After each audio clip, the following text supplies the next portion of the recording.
This is the Aptitude Outdoors podcast, where we interview travelers, explorers, and outdoorsmen and women to bring you the best tips and stories from around the world.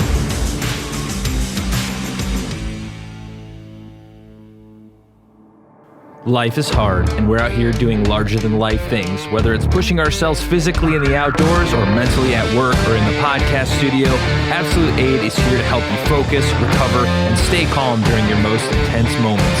Absolute Aid, created by nature, made with science, for those who seek to do more. All right, everybody, welcome back to the Aptitude Outdoors podcast. Thanks for tuning back in. Today, I have a special guest, world-famous photographer, filmmaker, Alex Goetz, local native, Northwest Ohio. How are you doing today? Good. This is I feel like been years in the making. Yeah. I think you asked me to be on like right before COVID maybe. Mm-hmm. And then I was just like, the state of the world has just been chaotic at best. Yeah. I feel it's definitely still that, but we were just like, it's time. Well, you picked a great day too, because there's like a crazy, insane rain blizzard happening outside. I don't know what this thing is called, but whatever. We'll make the best of it. Well, we're in winter and it got to 50 degrees in typical like Ohio fashion. And then got really warm and rained, and now it's snowing. Yeah, the drive home from here is going to be excellent. So we'll live in the present. Pretty terrible out here, so it's going to be even worse. Yeah, it's fun though. But you know, I've been trying to recall how we first met, and I think I messaged you on Instagram. Someone was like, "Hey, Alex, you need to talk to this guy because he does what you like on steroids, like for real." And so like I reached out, and I think we had a beer at downtown Toledo somewhere, and then we just kind of loosely stayed in touch over the years. And you're a filmmaker. You've done some big work for the National Geographic, the thing everybody always is like freaking out about. It's like the outdoorsman's dream. So how did that come about? I know you kind of have a history of filmmaking, and you kind of went to school. The background's a little fuzzy. So why don't you kind of enlighten me and everyone listening? Yeah, I'll give you the whole spiel. So, you know, I'm an Ohioan. Like, I've been born and raised here. And growing up, I knew I wanted to do something with animals. I didn't know what it was. And I feel like most people's default career paths are like, I'm going to be a veterinarian. I'm going to be a veterinarian, a zookeeper, or some sort of biologist. Most of the time it's a marine biologist, because like everybody wants to swim with dolphins. Yeah, but nobody around here I've ever met's been a marine biologist, but... Hey man, I know one. I'm film partners with him. Nice. Oh, really? An Ohioan marine biologist. There's one of the few. It doesn't make much sense, but maybe that's why he does films now. So I wanted to go down one of these career paths. And I mean, it got to the point in like high school where they were like, start thinking about your life and your career. And as I started to think about kind of those traditional animal paths, I realized like I'm terrible at math and I'm terrible at sciences in like the traditional sense, like what academia I think deems like what you should know. Mm-hmm. But in high school, I started to also realize like I love doing stuff with cameras, like film and photography. And then I saw Planet Earth for the first time, and this definitely will like establish my age. And I was like, I told you at the beginning of the podcast before we started, I'm like, this is the polar opposite of what I spent the first half of my day doing, which was talking to like 150 seventh graders about like my career. Yeah. And I'm like, could you imagine that like I was doing this like when YouTube was barely a thing? Mm-hmm. And so it was like YouTube was just starting. And so my friends and I would just shoot videos. And when I saw Planet Earth, it just kind of all like clicked. Like, oh, people are getting paid to go travel the world and film wildlife. And however they're doing that, I want to be doing that like right now. So I went to Bowling Green State University and I studied film production, and then minored in environmental science. And that's where I met my current film partner and business partner, Justin Grubb, who studied biology and wanted to kind of get into hosting wildlife programs. And at the time I was working for a PBS station, and he came in and was like, I want to do a show about wildlife and I just need like a crew. And I was like the one dude who was like, yes, let's go. And then kind of ever since then, we've just been doing it, you know, on our own. Running Wild Media. Yeah. The crew, just you and Justin. Just, it's like we're hoping, we've had ambitions for the past couple of years to scale up. And I mean, honestly, last year was obviously with COVID, like a terrible year, but it's finally starting to pick up like the traction that we hope for. And like, we really do hope to scale up and like start to involve more people.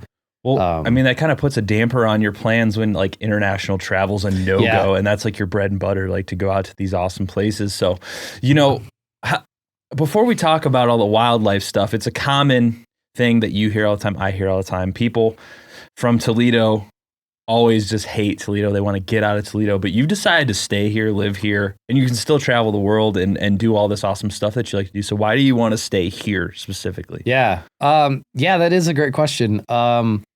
It was born kind of out of like a number of conveniences. My family is an hour and a half east of here, and my wife's family is an hour and a half west, just on 90. But also it's just like, as I started out doing what I'm doing, we just built like an awesome community of friends and family that are in the Toledo area who are all insanely supportive. And I knew that in a typical year when everything's good and not in a global pandemic, we're traveling like 6 months of the year. Yeah.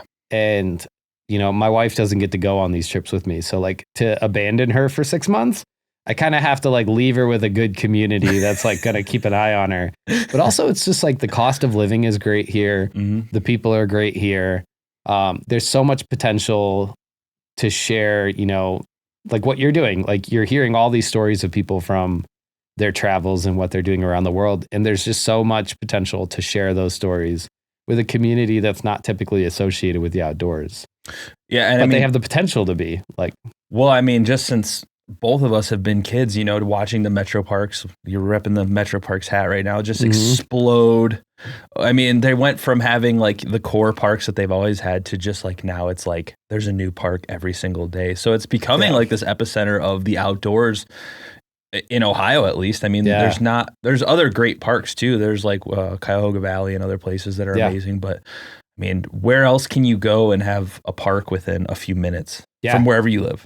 And I mean, I think, although, you know, I feel like mountains are like the indicator of like a great place to live. And if you have like $250,000 to spend on a house, like, sure, go, like, not even a house, like $250,000 in a place with mountains is like probably like a shack. But, you know, we have so many amazing things here. And that's kind of been something recently I've really wanted to enlighten people to, is like, in the Metro Parks, Toledo does a great job, and any way that I can help them with that is something that I want to do.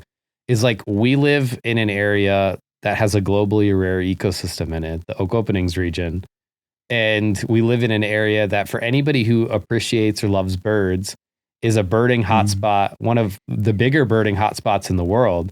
Every single year, we have hundreds of species of songbirds migrating through. And then we just have some pretty weird stuff. Like, we've got, you could literally go 20 minutes east and you're in like marshes at Lake Erie, and you could be kayaking. And then you could go like from there 40 minutes west and you're on sand dunes in Oak Savannah looking at like red-headed woodpeckers and like all these weird animals that just exist on more of a micro level. Like, we don't have the charismatic megafauna. Like, you're not going to see an elephant or something like that. But when you like start to look with a magnifying glass almost at some of the stuff that exists here, you start to realize like, wow, there's some really weird stuff going on here that people are just walking right past. When they're like taking their daily walk through the Metro Parks, for instance. Yep. And I think for people that don't understand, this is coming from a guy who's traveled the literal world. Like, this area is awesome. And I've always touted this on the podcast of how awesome this area is. I mean, you know, I've kayaked the Maumee River and people hate that river. They won't even look at it or touch it. But I was like, I've seen stuff that I've never imagined. I saw like a little mink swimming in the river. Like, all this stuff that you would never associate with this area. Like, the water's brown. Okay, whatever. Like, if you can get over that, there's rapids, there's beautiful, especially the further west you go, you get all this like beautiful scenic scenery that you would never associate with this area. So like, what you're saying is really hitting home to me, because I live right up the road from the Oak Openings intentionally. I love that place. So it's like such a rare place, and I don't think enough people know about it or care about it, which is a shame, even locally. It's just a park name to a lot of people. I mean, you definitely don't get that like clear water pebble stream shot of like a trout being lowered in. But like when it comes, I've heard, I'm not a fisherman by any means, but like I've heard some people say like fly fishing in the Maumee is like a pretty awesome experience. You're going to pull out a number of species of fish that you're not going to see in, you know, those clear water streams out west. Yeah, and it's a beautiful area, but to expand further on that, the big thing that everybody always wants to know about in the outdoors, the quintessential is Africa. So you essentially, from what I can gather, doing my research that I attempt for every podcast, you won a film festival for National Geographic and they sent you to Africa. Is that correct? Am I right? Okay. What was that like? That's everyone's dream trip. So it's like, duh. It was pretty amazing. And what I think, to like paint a little bit of a picture of the roller coaster of emotions. So we had actually created a short film that we submitted to a National Geographic film competition, I think in 2015. I'm like losing track of the years. It happens. And we were finalists in it. So we were in the top 3 and we actually lost the first time. And then the following year, I was a little bit salty about it. I'm like, I don't know if we should bother. Like, it might not be worth it to go and make a second film. They're obviously not going to pick us. We weren't what they were looking for. And then it was like a week before the deadline. And everybody's like, you're dumb if you don't make a second film and submit it. And so I went and visited my family in Cleveland area. And I just picked up like my desktop Mac, like scooped the whole thing up and like drove home with it and had a bunch of hard drives. And I put together the film that ultimately we got into the finals for and ended up winning with. And so, yeah, we got to go to Africa. And we spent 5 weeks living out of a safari truck. That's sweet. And I mean, there was like a pop-up tent on top. We had a tent on the ground. We would just kind of rock, paper, scissors to see who got like the top tent and who got the ground tent. Lion food for the night. But I mean, that's the reality, is like we were sleeping in national parks. Yeah. And so like a fun story I tell is that by the end of it, I think I just had gotten used to sleeping in the ground tent. And so I developed this technique because we were staying in a lot of places where like people would be like, oh, there's a whole group of hyenas over there, like at your campsite. So like be prepared. Or like there's elephants that just hang out in your campsite. So like my technique was every night, if I'd use the bathroom in the middle of the night, I would like unzip the tent flap and then take my flashlight and kind of just like strobe it outside to hopefully scare something off. And I did that one night and heard growling back at me. And I'm like, there's only like so much you can do in that situation. So I just zipped up the tent again and just laid back down. And just my heart was racing. I'm like, there's no way I'm using the bathroom tonight outside. And after like what felt like maybe 10 minutes, it probably was even shorter, of just like worry, I heard very loud purring, just like walking around the tent. And I'm like, there is 100% a leopard just like hanging out in our campsite right now.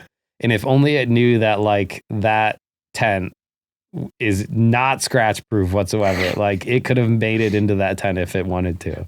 I was just going to bring up, man, like the false security that a tent gives you is so wild. Like what's the difference between you standing outside and laying in the tent? Absolutely nothing. If that thing wants to get in there, it's going to get in there. Just like when you're backpacking here in the US, like if you see a bear, like the tent is going to provide you zero protection. It's like, but it makes you feel so safe when you're in there. Like, if you can't see me, I'm not here. Like, no way. But living out of the truck, now that's cool, man. Was it like something I've noticed an observation is when like the hype of going and doing this, you're like so excited. You're so stoked to go out there and do whatever the thing is. Yeah. And then you get there and you're like, oh, like this isn't as wild and insane as I thought it was going to be. Was it like that in Africa? Or did you get kind of used to how things were? Like after you see 10 elephants, you're probably like, okay, yeah. But we were kind of like, we were over giraffes by the end of it. Like we had seen a lot of them. We felt good. Kind of the running joke though, was that every lone male bull elephant we saw was the biggest one we'd seen yet. So it just was like a never ending like increase of sizes of elephants. No, I mean, it lived up to the hype because we kind of had this combination of having to drive into towns, stock up on food and things like that, get kind of like that experience of meeting new people, seeing what communities in these different countries look like. Because we drove around Namibia, Botswana, Mozambique, and South Africa. So we kind of got like a whole taste of, the Okavango Delta, which is obviously like a wetter, greener ecosystem, all the way over to the Namib, which is one of the driest places on Earth and one of the hottest places on Earth. So it was pretty awesome to see just the differences in like a day's drive. It lives up to the hype. It's definitely worth it. I actually highly recommend to anybody to almost go to Africa and do that kind of situation, and like self-safari themselves. Obviously, we have a little bit of a background with biology, and so we can like recognize when an animal is about to charge, for instance. So like if you go in feeling comfortable and knowing like what signs to look for, like the elephant's ears are flared out and its tail is up, you're probably about to get charged. It's a little bit safer to self-safari. But oftentimes when we were spending time in like Botswana, for instance, we had some of the like safari guides from the local lodges pulling up to us first and being like, what have you seen? Like, where can I find it? Because they started to recognize that we were just like hanging out in those areas all the time. And we're usually the first people out, like rolling around looking for animals. That's pretty awesome. So I know, like, from an American perspective, a lot of people from America and especially the Midwest, I think, are very almost xenophobic in a lot of ways. Like, I would never go over there, dude. So what was it culturally like? Was it like, were people friendly? Did you have any scenarios where you're like, oh, this is kind of like sketch, or what was that like? I think that like coming from the US, you definitely have a level of like skepticism about everything. But what we found was that in most cases, everybody was super friendly. There were definitely some sketchier situations we ran into. But one of the surprising things was, and we went in 2016, late 2016. So like a pretty big, like a bunch of elections had just happened and things like that. What was interesting, not to get into too much politics, but like a lot of people in Africa knew more about US politics than people I know in the US. That's not surprising. And they were like, as soon as we got there, they were asking us all these questions. And we're just like, we're just here to look for some animals. But there were some people who were like very educated. And they're like, you guys don't realize that like what you guys do in the US has a very direct impact on us in Africa. And it might not feel like it, but it exists. So that was like a pretty interesting surprise. A lot of people wanted to talk to us about U.S. politics.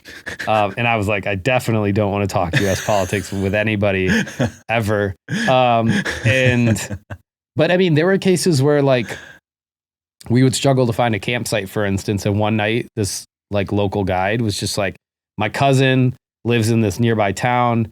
He'd probably let you just set up in his backyard and start camping. And we were like a little sketched out because we have a truck full of camera gear and all this like essential items and things like that. But this guy was just like, pull up right in my backyard.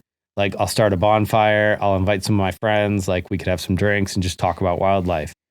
And I mean, we were like around a bonfire. There were like elephant vertebrae as chairs, which was very weird. That's cool. But like and then you're just talking and like hanging out. And we were definitely a little worried at first, but everybody was just so like, we had dinner with random people that we would just meet. They were like, we want to know more about you and what's going on in the US, for instance. Well, I think, coming from a background in anthropology, man, it's like everywhere you go in the world, people are just like, people are people. Yeah. And there's always going to be bad people. Yeah. But how often every day do you run into bad people compared to good people? I mean, you're going to run into someone who's, basically an asshole every once in a while, but like, it is what it is. Like, there's no way around that. So I found that true, like on the Appalachian Trail and stuff too. Like, a lot of people are nice. There's always going to be some sketchy weirdos occasionally, but that's just people. That's how they are.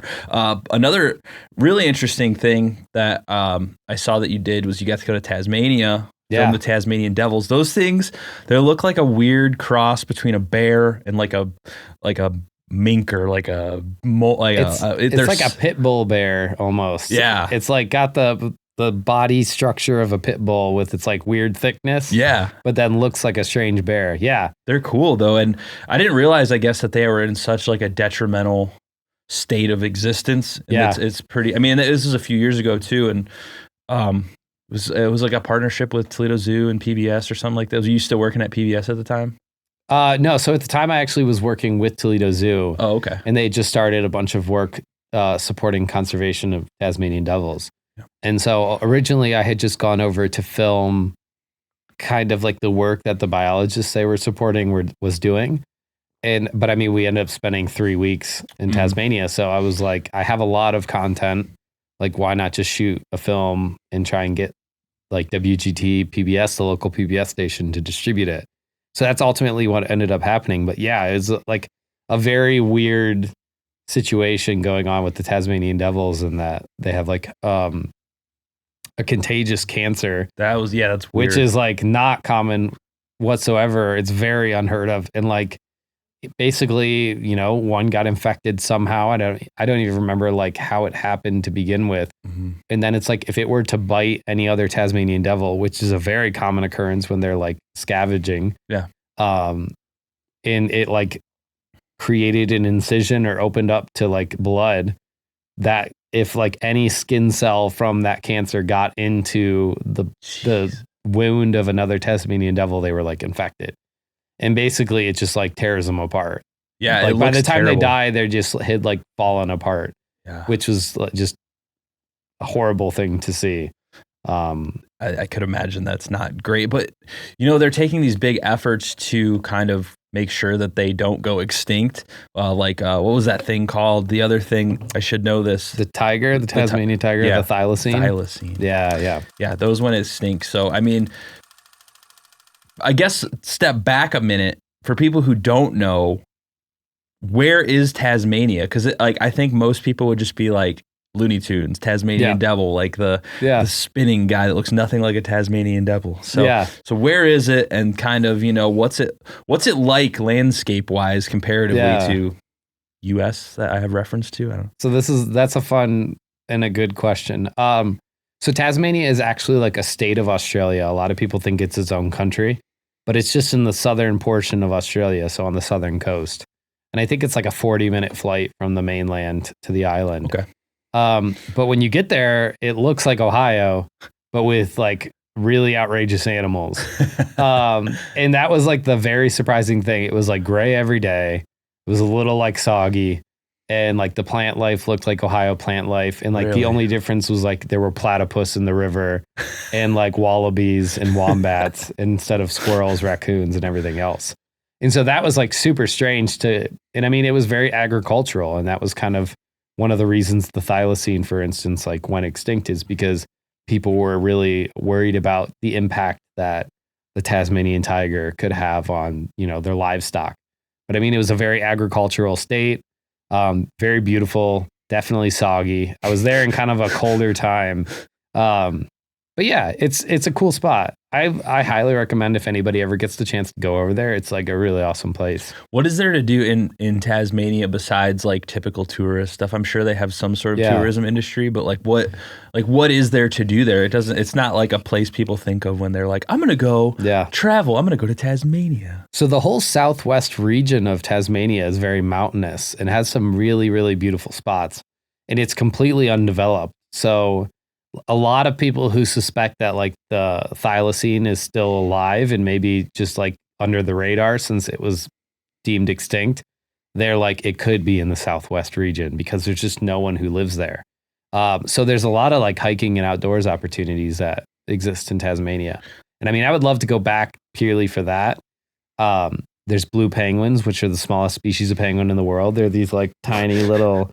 They're also called fairy penguins, and basically like every evening and morning they like parade up onto the beaches. Oh, sweet. So like just going to see the nature there is pretty awesome. Like we saw glowworms in caves and things like that. That's pretty cool. But yeah, the outdoors is pretty amazing. So when you say you went over there to film some stuff for the zoo and then you decided to make a documentary, I've always been curious because like I've taken my shot at a small travel documentary when I went to Texas last year, and it's really hard. Like, you got to think, like, you can't just film someone talking, and then you have to have, like, as a one-man crew, you have to have all these scenery shots. You have to have, like, emotional shots that you can, like, you have to think about this constantly, and you're still trying to do stuff, like follow people around and talk, like, so it's really complicated. So how much of a documentary making or filmmaking process is just winging it and hoping for the best, and how much is like, I really sat down and thought about this for like a few days, hours, whatever. Yeah. So I would say like in the beginning of what Running Wild Media is like it was very much like winging it. But what we were finding is like when we would get back into the editing room, we weren't super satisfied with like how the story was turning out. And so as of late, it's not as much winging it. There's a lot more pre-production that goes into it. But the biggest thing that like anybody can take in this, I think, could be applied to more than documentaries. It could be applied to like commercial filmmaking. It could be applied to like people making YouTube videos or podcasts or, you know, anything, is that like people really resonate with a quality story. You don't have to have the fanciest camera, like a Red camera. We could shoot it all on GoPros or even a cell phone. The audio needs to be good, and you just need to have like a truly quality story. That's something I notice people miss a lot, is the audio, which is hard. Honestly, going through like film school, they said like audio is more important than the visuals. Yeah. I think that, you know, the visuals, especially nowadays when people are so used to seeing like action cameras and cell phones and things like that, they're a little more forgiving on the visual side. But if the audio is terrible, like you're going to notice and immediately be taken out of the like the world that the film is creating. But how many times have you yourself or have seen on a big, like we're talking like big documentary like Planet Earth or something, how many times have you seen a shot as someone who makes stuff? How often have you seen a shot that's like out of focus or a little bit and you're like, oh, well, if they're doing that, I'm good, dude. Like I'm totally good. Yeah, I mean, it happens. It's just the reality, especially with like wildlife, is that sometimes the animal jumps the opposite direction and you're just like, well, hopefully that works. And then it really comes down to the editor to just do an amazing job and figure it out. But like just the story just has to be there no matter what. That's like essential. Yeah, I think that's important with anything, and that's something I continually learn with podcasting, is how to tell a story and not so much just talk about random things that pop into your mind. Like I never took notes before the last like 6 months, and I was like, I'm just winging it. Like that's not really productive a lot of the time. Yeah, unless you're like Joe Rogan or something. I don't know. You just like that's what you do every day, all day. The name value is enough in some cases, but it's like people want to know specific things, and they want to forget that they're listening to a podcast or watching a film and just kind of like exist in a new world for a minute. Like, yeah. And I'm really bad at paying attention to stuff. Like I don't watch a lot of movies and stuff. Like I watch nature docs occasionally, maybe like once or twice a week, but I don't like sit in front of the TV. And I don't know if I have ADHD or what's going on, but like, so I know a movie's really good if I can sit there and watch the whole 2 hours of it. Like if I turn on Planet Earth, I'm going to be there all day. I have that globe version where you open it up and there's like sleeves. That's my pride and joy. But the one documentary, and I don't know, I'm just making this up, I would say like you talk about the most and you're probably the most proud of at this point in time. I don't know if that's true, but I'm saying it. Is the American Red Wolf. Yeah. That one, that's the first documentary I've heard of that you made, and I've, watched it a few times, and it's really good in the fact that nobody's ever heard of this thing. Yeah. No, I had no idea until you mentioned the American Red Wolf. So is this a documentary you made for yourself, or was this something that you were kind of like paid to do, or what was that? Yeah. So we were actually approached by a couple conservation organizations that were doing work with the Red Wolf to produce this film for them. And it just kind of like grew and evolved over time that we ended up having more of a hand in it. We got very like emotionally invested in the story. So we shot like what was requested of us.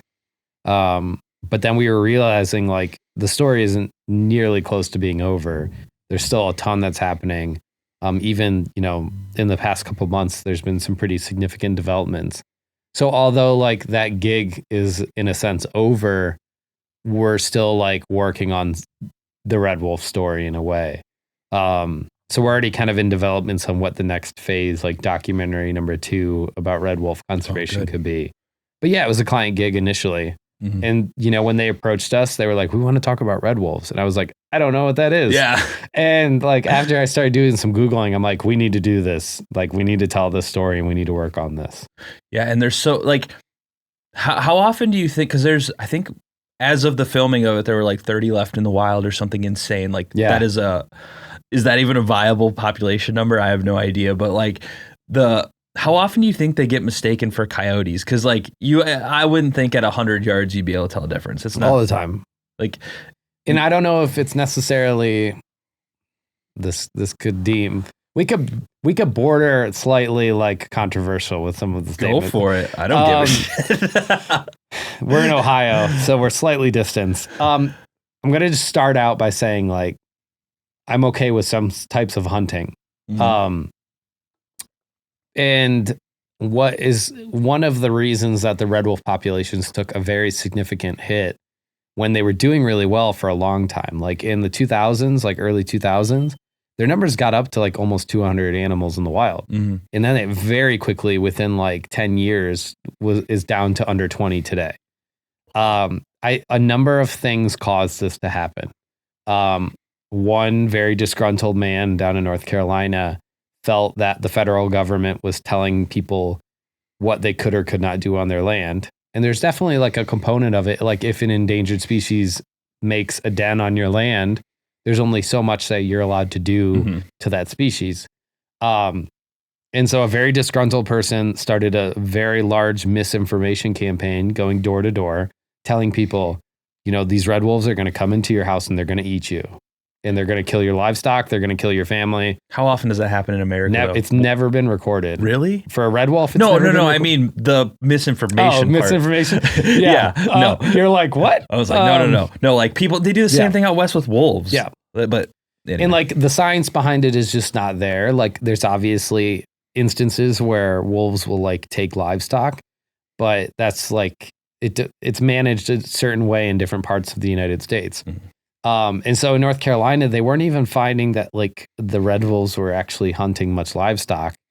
But on top of that, there was just this fear, like people were getting attacked by stray dogs and saying it was a red wolf and it 100% wasn't. And so this misinformation campaign started, and then poaching of red wolves just like drastically increased. And that accompanied actually with nighttime coyote hunting. People were trying to identify basically coyotes through night vision, and it's common. And so they're like mistaking red wolves and they're hunting in red wolf territory, and they're just shooting whatever looks like a canid running through. Mm-hmm. And I think they did a test for some of the people down there, and like they couldn't like look at a picture and tell you the difference between a coyote and red wolf. So there was this case of mistaken identity where people were out legally hunting coyotes at night, but accidentally shooting red wolves. And so between that, the misinformation campaign, traffic mortalities, getting hit by cars, the populations just basically spiraled from there. Mm-hmm. And you know, there's some amazing people down there in that community who are really like trying to help and change things and help the wolves out. They found that like from an ecological perspective, obviously a predator species that historically was there had a benefit, you know. It was a top predator. It regulated the ecosystem, but they have invasive nutria, which are like a huge rodent, basically, that destroy farmers' fields. Mm-hmm. And when they reintroduced red wolves, and when the red wolf populations were high enough, they were eating all the invasive nutria and actually like helping farmers out. They have farmers on record being like, "Yeah, once the red wolves were all here, this was like the best year we had." So it's a whole complicated issue, but. Yeah. Well, that's so often the case. Just like I think the most relatable thing for people would be out west with just your regular gray wolf or whatever. Yeah. You know, the same thing. People are claiming they're eating livestock, which will occasionally happen. But overall, I mean, if like you can even use examples here locally when like we have to do like regulated deer culls because the population numbers get so high. The same thing from what I understand is happening out west with wolves because there's no predator to take out these huge elk herds, deer, where they got like mule deer out there. Like they just devour the landscape because that's what they do. They eat grass and things like that. So they come through like a bulldozer, eat everything. And then that affects everything down lower in the food chain. Yeah. So like overall, the removal of predators has like really bad effects on the ecosystem, but people are so scared of them for nonsense reasons. Like there's no reason. Yeah. Logically, we couldn't have even here in Northwest Ohio, like the safest place on earth. We have nothing that'll kill you besides other people most of the time. Yeah. Like there's no predators really. We have coyotes, but like to keep these populations in check, but people are just so scared of them. So how much do you think, like, realistically, the red wolves stand a chance? Like, it's not something you want to think about, but I mean, this is the age we live in where people are like animals go extinct like every day around it. It sucks. Every time you hear about it, your heart just sinks. But like, how do you think there's a fighting chance if people are actually going to like make an effort to try and understand this even a little bit? Yeah, I think in our film, we talk a lot about the captive breeding efforts. And that's really the only way that the red wolf has existed. I mean, it was deemed extinct in the wild already in the late 80s. And then because of having red wolves in captivity and breeding them and then re-releasing them into the wild, they came back. And so, I think that there's a strong chance that they're like red wolves will persist. The question is where, like what community will accept them and embrace them as something to be proud of versus something to fear and want to remove from their ecosystem. So in the location they're currently at, it might not look the same in 5 years when it comes to their population, but hopefully down the road, we can have red wolves in some new areas of the Southeast United States that historically they were in. And I think if there's a lot of education that happens very early on before the wolves even ever leave the crate, I think that you could find a community that's like, let's do this. Like, we want these wolves. The ecotourism benefits will be huge. The environmental benefits would be huge. Like, we want this and we want to be proud of it. I think if you could find that, then there's 100% a chance.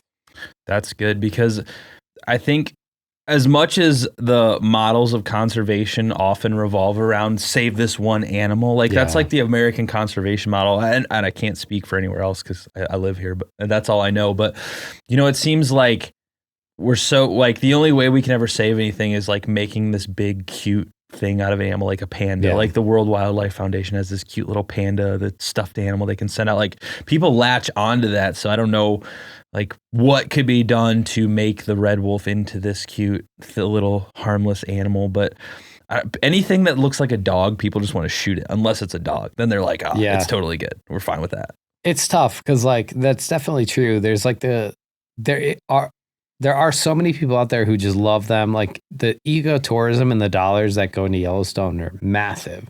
So it's like if somebody can harness that for like red wolf ecotourism, I think that they would have a better like grip on a location.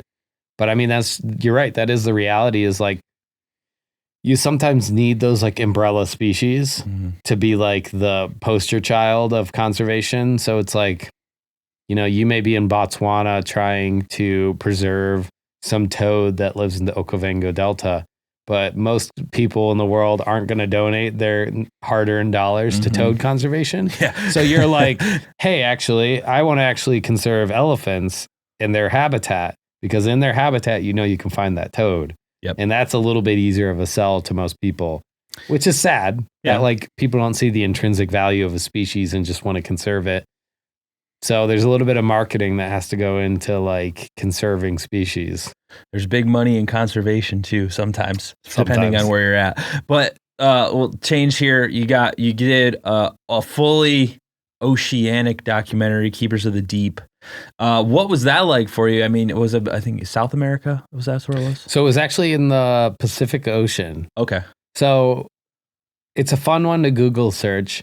But we went to the Marshall Islands, which is located basically halfway between Hawaii and Australia. Okay. They don't really show up on a map very well. It's 1,000 very small islands, just kind of all throughout the Pacific.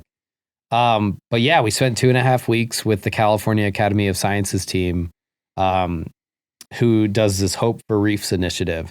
And they're one of only 2 teams in the world that can dive to depths of 500 feet. Most recreational diving ends like less than 100. Yeah. And what they do is they go to these depths that most people obviously can't dive to, and they collect fish species to try and find new species of fish. And so when they do this, and they've been doing this for years, they go to different countries. They'll collect a species of fish. They're like, this is new. And then they'll take it to the government of that country, and they'll be like, you have something really special here. This is a fish that's only found in your waters on this coral reef and you should conserve it and like create like a marine sanctuary here. And they found some success doing that. And like one fun story is that they had found a fish off the coast of Zanzibar, I believe, in Africa, back when Black Panther had come out. And Black Panther was getting like tons of press. It was in the theaters. Everybody was excited about it. And this new species of fish that they had found was actually black and purple. And when you find a new species of anything, you get to name it. And the team actually named it the Wakanda fish. And sweet. Obviously got tons of like great press for it. But yeah, it was pretty cool. Yeah. And so that documentary is a little different from the other ones because it's mostly underwater. Yeah. So as a filmmaker, how did you go about doing that? Because you can't dive to depths of 500 feet. That probably takes years of training. From what I understand, you don't even like to dive at all personally. Not much of a diver. So what did that involve? A little help from the crew on their end, or how did you get all those underwater shots? Because they look great. I mean, they look amazing. Yeah. So we actually like rigged up most of the divers with GoPros. Okay. In like industrial housings that would like withstand the crushing pressure. Yeah.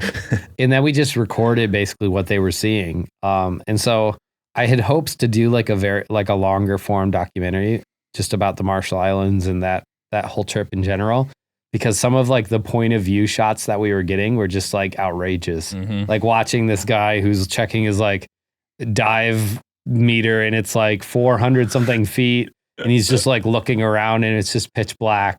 And I'm like, the footage from this is like very anxiety like filling. Like I watched it and it was just really interesting. Just release an hour of that with a heartbeat sound. Honestly, people would freak out. You don't even need the attacks. heartbeat sound because all you hear is his breathing. And so it's just that for the entire clip. And I'm like, this is the anxiety I'm getting right now is insane. Just throwing a catchy YouTube title, Anxiety for 3 hours straight on loop. Instead of like 10 chill million lo-fi views. music, it's anxiety documentary. So we would equip them with that. And then, when they would get to 50 feet on their way back up or on their way down, I would jump in the water and just kind of like free dive and grab some shots and things like that. That's awesome. But yeah, it was almost like essential to have the GoPros rigged up on them. Yeah, that's just like, as someone who likes dabbling with cameras and like attempting to filmmake and stuff, it's so awesome. Like those cinematic shots that everybody's always like, if you go on YouTube, I swear to God, 90% of YouTube is like how to get cinematic shots tutorials. Yeah. That's all it is. Yeah. And it's like, go buy a gimbal. You're good. Just like run. But obviously it's more than that. So when you go to these places, how scared are you of ruining equipment? You said you haven't ruined much equipment, but like every time I go out with my camera, I'm always like, dude, don't drop it. It's all you got. I think the biggest thing in this, especially like we've started to invest more in used gear because it's just like a reality is that at some point we're going to break something. And we've broken lenses and things like that, but it's just like, it's a tool at this point. Yep. It's like an extension of us. And I understand like how people hold it so close to their chest when they first get it. But, if we get one amazing shot that like blows people's minds and like makes them conserve red wolves, for instance, like we're going to do it. And so like in that case, we just invested in 4 of these camera traps. They're for DSLR cameras and they're modified Pelican cases that you put a DSLR in or a mirrorless camera with a lens. And then you leave out in the woods for 3 months. And you're like, well, I just dropped $2,000 into the woods. I hope no one finds it. Yeah. And we just leave it and hope for the best. And it's just becoming like more of a reality is like, all right, this is just an expensive tool. We're obviously hoping for the best. But we're hoping that what we get from it, funds the next piece of gear. Yeah. And, camera gear is touchy. I mean, I think people spend way too much time trying to understand like what best gear, what do I need? What's the best tool I can have when like, if you just take a camera and go, like I've seen plenty of documentaries shot on like the crappiest cameras and they look awful, but it's still an amazing story. Back to what you said earlier. So like, I think anybody can make a story now. People have cell phone. Like you could, I don't even hardly take my camera half the time anymore because I just have a cell phone. I'm like, I don't want to drop this in the, like if I'm ice fishing, I don't want to drop it in the lake or get it all in this soggy water. I'll just take some pictures with my phone. And that's what anybody are used to anymore. But so Where you've traveled a lot, for work, you get to do a lot of cool stuff that a lot of people probably don't or never will get to do. So what are we'll say some or the favorite place you've ever been, whether it's for making a documentary, whether it's personal travel, what's some of the highlights? This is a tough one, and it usually doesn't come with a very sexy answer. Obviously going to places like Africa and Australia were pretty amazing. But the weird thing that happened when Africa was coming to an end was it really inspired me to be like, that was cool. We've got some cool stuff in the US that I need to go explore now. I've gone to these countries, I've seen some really amazing things, but I know that there's probably stuff that rivals some of the wildlife experiences that I had in other countries. And of course, it conveniently came at a time where COVID happened and we couldn't go to other countries. Mm-hmm. So as of late, we've been telling and filming a lot more within the United States. And so there's some pretty amazing places here in the US to see. Unbelievable places. Some awesome species, some species that people didn't know existed. I worked on a project with swift foxes recently, and they're a pretty awesome species.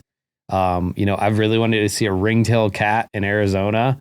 That's an unknown. Well, it's not unknown, but it's definitely an overlooked species. There's so much opportunity to see some really cool stuff in the US. We spent a lot of time in the Badlands last year.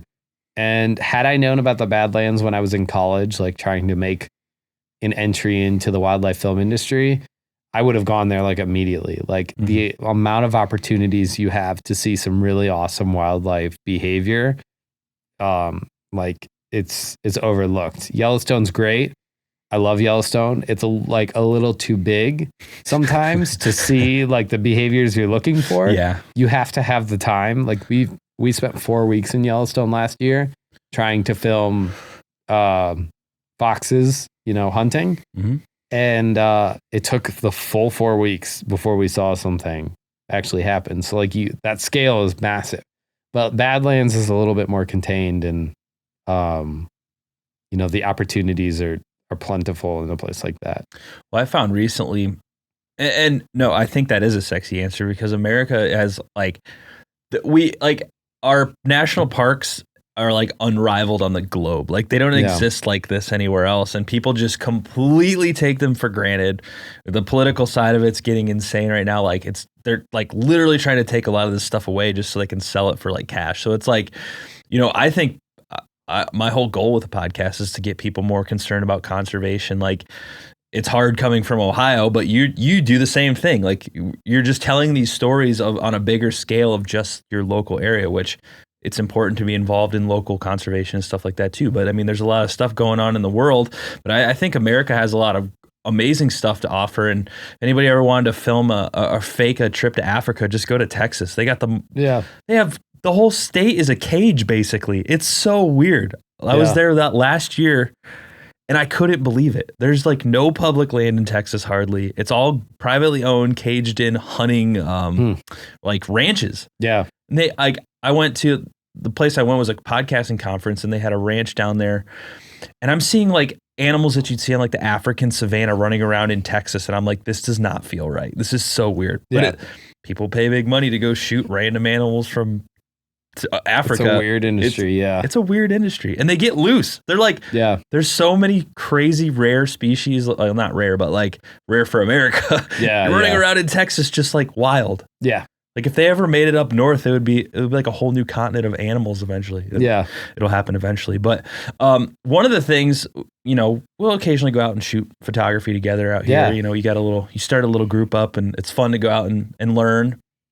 And you said recently that you heard the one and only Mr. David Attenborough talk over a clip you shot. How did that make you feel? That's to be amazing. He's the awesome. Guy. Yeah. It was pretty awesome. I had hopes that he would do more.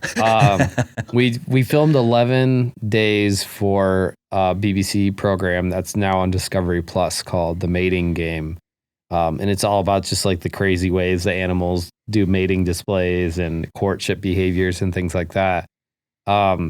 And, we were asked to work on an episode that was entirely about conservation, which was right up our alley. Exactly. And so we had spent actually 9 days filming a red wolf sequence for that show and talking about the history of red wolves. And then we spent about 2 days filming the black-footed ferret, which is one of the U.S.'s most endangered mammals. Unfortunately, the red wolf sequence ended up not making it into the final episode, but the black-footed ferret sequence did. And it was a weird one. It was definitely different. We filmed a cloned ferret. Oh. So they had cloned a black-footed ferret that had died in the 1980s to bring back its genetics to introduce to the breeding pool. Because basically black-footed ferrets in captivity that were part of a captive breeding population were starting to get bottlenecked genetically. All the ferrets that were left in this population were too closely related to have healthy offspring. So what do? You take a ferret that died in the 80s, clone it, and you bring it back, and then you let it breed with the other ferrets. That's wild. And it gets even wilder than that, in that, like, so her name was Elizabeth Ann. She was born in 2020. She died in the 1980s. She, like, if anybody knows anything about cloning, they had to inject her, like, embryo. And I don't know a lot about cloning, so this may be slightly wrong. But they had to inject basically her into the womb of another mammal. So they picked a common ferret. So a different species of ferret gave birth to a different species of ferret. So like a completely different species. A common ferret gave birth to a black-footed ferret. Wow. So, and then... Are they just like close enough that it just worked out, yeah, basically? Yeah. So, but then it even gets weirder than that, in that there were complications during birth with this ferret. And I mean, you can picture like a pet store ferret, basically. And they had to do an emergency C-section on the common ferret to bring out this endangered ferret. And when they did that, they actually, like, I don't know the term for this, but basically made it, when they did the C-section, it somehow had screwed up the milk producing aspect of this mother ferret. So she couldn't feed the new endangered clone ferret. So they had to bring in another female common ferret to co-parent this endangered species clone ferret. So that was two female ferrets co-parenting a black-footed ferret clone. And I was just like, this story is outrageous and awesome all at the same time. Sounds like the premise for like a really weird American reality TV show. It's like, it was very strange. It's hard to like wrap your head around it, but it's a cloned mother and a surrogate mother together raising one rare child. Like yeah. Something you would see on like MTV. I don't even know if that exists anymore, to be completely honest with you. But I think you're the only person I've ever met that's given a TED Talk. So what was that like? Because I mean, it was like a local, what did they call it? TEDx? Yeah, thing, the TEDx Toledo. That's pretty cool. That has to be a good feeling. It was terrifying. I could imagine. I think I legitimately blacked out, I think, for most of it. Nice. I'm trying to get better at my public speaking. Yeah. I'm trying to get better at like my public presentations, but I got approached to do it. I got nominated, and as like the date was approaching, I was like, wow, I haven't heard anything from anybody about like the upcoming date. Like, this is weird. Like, there's no practice rounds or anything like that. And it got to be like 2 nights before my presentation. And like, I had something kind of worked out. And I'm like, I haven't heard anything from anybody involved in this. And I was like, I should check my spam folder. And I checked my spam folder and realized that I had missed like all these trainings, all these like practice opportunities with the other TEDx speakers, everything. And immediately went like full panic mode. Oh yeah. And like, I don't have like panic attacks ever, but I immediately was like, I'm going to bomb this in front of like 300 people in Toledo. And my wife was like, you need to just practice it. And I was trying to practice it for her. I was freaking out. It was terrifying. I would love the opportunity, I think, down the road to try it again, maybe with a little bit more experience under my belt. But I definitely like dropped the ball a little bit. No, it was great. I watched it on YouTube. It was awesome. Man. I'll link it down below so everyone can see it. I haven't watched it. So, like, I lived it. I blacked it out, and I literally have not watched it. So I genuinely have no idea how it is. People have told me it's okay. And I'm like, I appreciate that. You had a lot of good messages in there. Did I? Yeah. Good. And it's the same thing with these podcasts. I don't watch them. I'm there when it happens. That's good enough for me. And then I edit them and I'm like, oh, I don't ever need to hear that again, you know? But so you raised some good points in your TED Talk that I relate to. And you basically were talking about pursuing what you love as a career path, which a lot of people want to do. It's hard. Yeah. And, you know, I think a lot of people, and this is my personal opinion, I think a lot of people nowadays don't want to eat shit for a while. Like everybody wants it like now. They don't want to have to put in a ton of work. So like how much, because for me to like literally do media and podcasting for a living, like I had to eat a ton of crap. Like failed television show, like just like podcasting on my own for a few years. I got hired by a company to do it for them. Like no money. There's no money involved in it for a while. So what advice do you have for like, cause every kid wants to grow up and be a biologist or a wildlife filmmaker. Yeah. Like what advice do you have for people listening?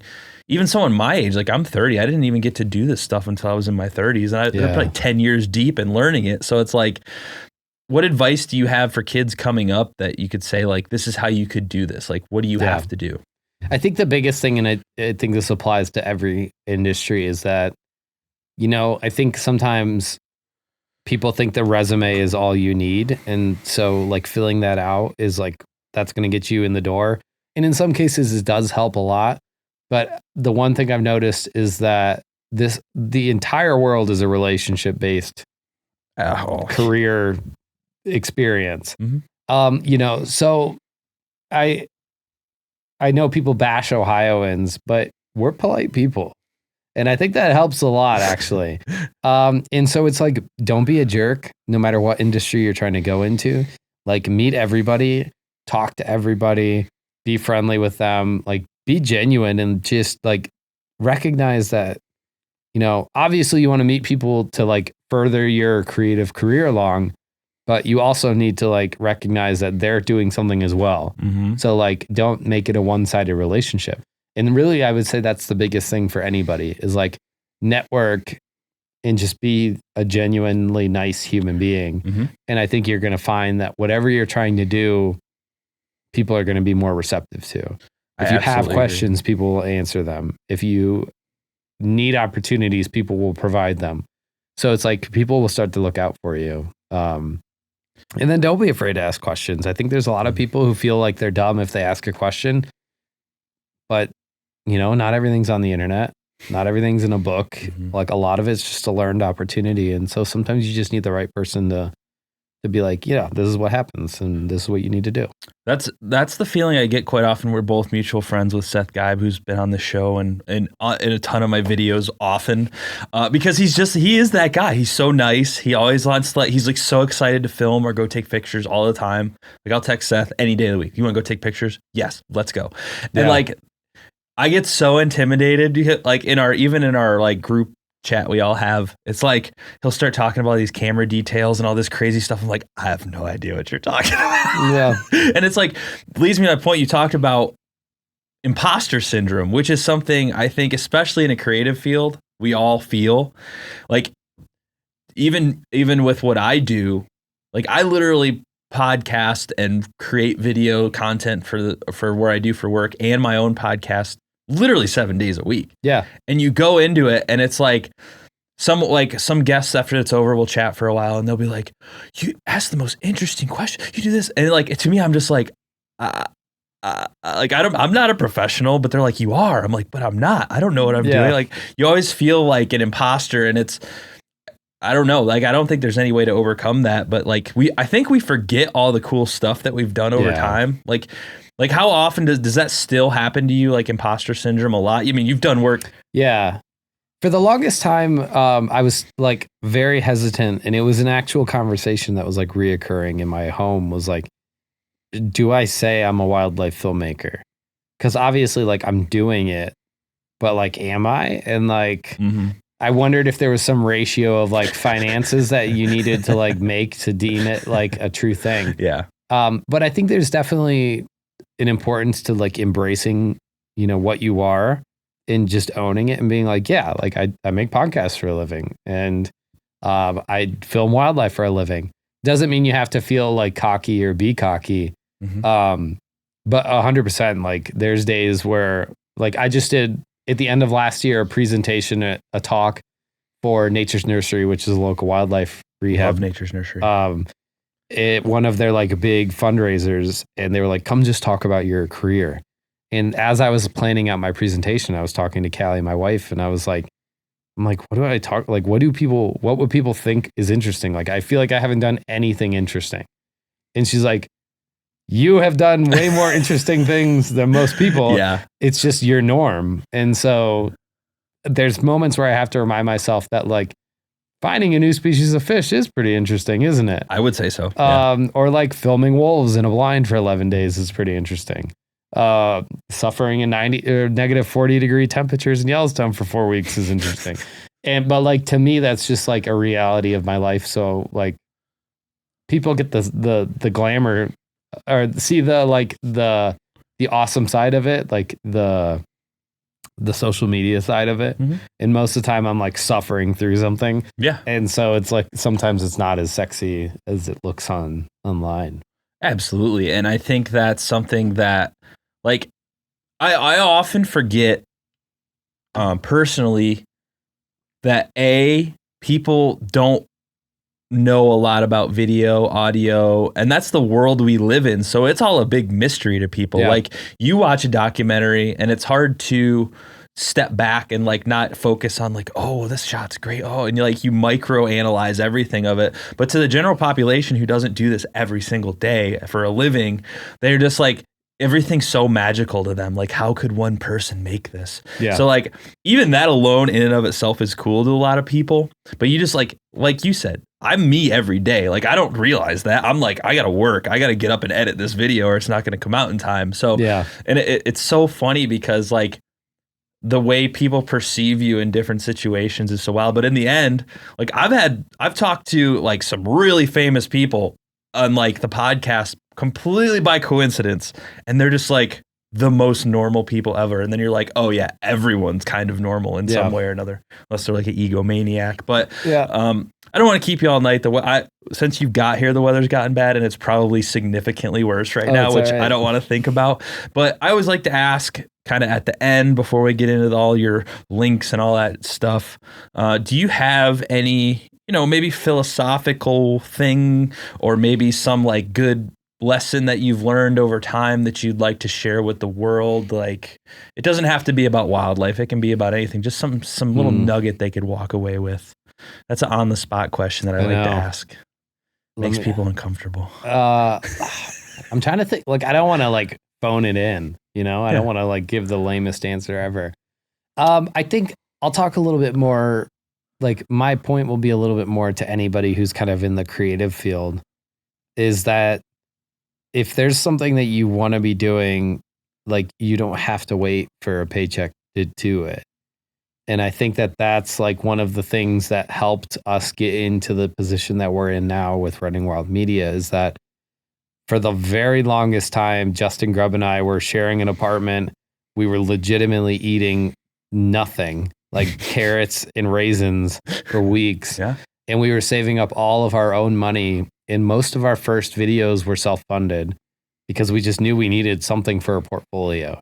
And, if we would have sat and waited for an opportunity to come along, we probably wouldn't be doing what we're doing.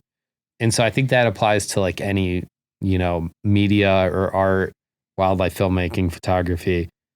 It's just like you have opportunities.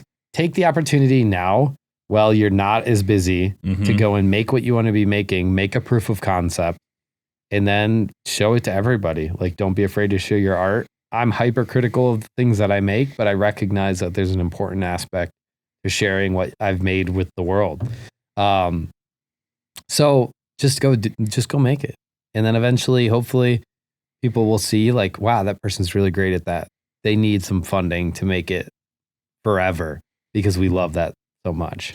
I love that message. I think that's so important. And I think on that note, a lot of people nowadays, and I've said this on other episodes in the past, is a lot of people nowadays feel the need to be validated with money. Like they're like, there's this attitude of like, I'm not doing it unless I get paid. Yeah. And like, I think we've sort of lost this, like, I just like to make videos. Yeah. I like to go outside and take photographs. I don't make any money off of it 90% of the time, but like, we live in this age where it's so cheap to make anything. Like, if you have a cell phone, if you have a GoPro, you're a couple $100 in the hole, and there's free editing. You can go out and make whatever you want and tell whatever story you want. It's not going to be the greatest ever the first time you go out. Yeah. I watched my first podcast that I ever made a few months ago, and I was like cringing. I was like, this is so bad. But like, it was a gradual step by step to get where I'm at now. And even in a year or two, I'm going to look back and be like, oh my God, I can't believe I was doing that. Yeah. So like, that's such great advice. And the money will come eventually. I mean, if you get good enough at it, you spend your 10,000 hours or whatever they say is like the critical mass for becoming the best, is like, you'll get there. You just have to really, really want that. And I think that's an awesome message. So before we wrap up, where can people find more about you, Running Wild Media? Where can they watch your movies? All of that stuff. Your documentaries, sorry. Documentaries. Your old movies. It's okay. So you can find me on Instagram at Goetz Film. So AGOETZ Film. As well as agetzfilm.com is my website. And then runningwild.media, as well as just Running Wild Media on Instagram. We're pretty boring social media people. A lot of our last year projects are wrapped up in NDAs, so we don't have much to post as of late, but by the end of this year, we'll have some cool things to share. But when you do post, it's always jaw-dropping. I appreciate that. One of the last pictures you posted was of a little, what was that bird? The little, the blue and gray. Oh, the tufted titmouse. Dude, I took that picture with Seth. I know, and I was just like, holy shit. We go out, we'll take this. Well, I'll take the same picture, the same thing, and we'll look at you and Seth, and then I look at mine. I'm like, dude, I'm so stupid. What am I doing? Well, you're just hypercritical of yourself. Yeah, but everybody's got their own style. But hey, man, I'm glad we finally got to have this chat. Yeah, thank you. And I'm really excited to share your message with the world. And I hope I'll link all of your documentaries that I can find in the YouTube links and on the show notes and stuff, so people can watch them. They're not like 2 hours long or anything. No, they're digestible, hopefully. All right, man. Well, if you ever want to do this again, let me know. Yeah, definitely. Thank you.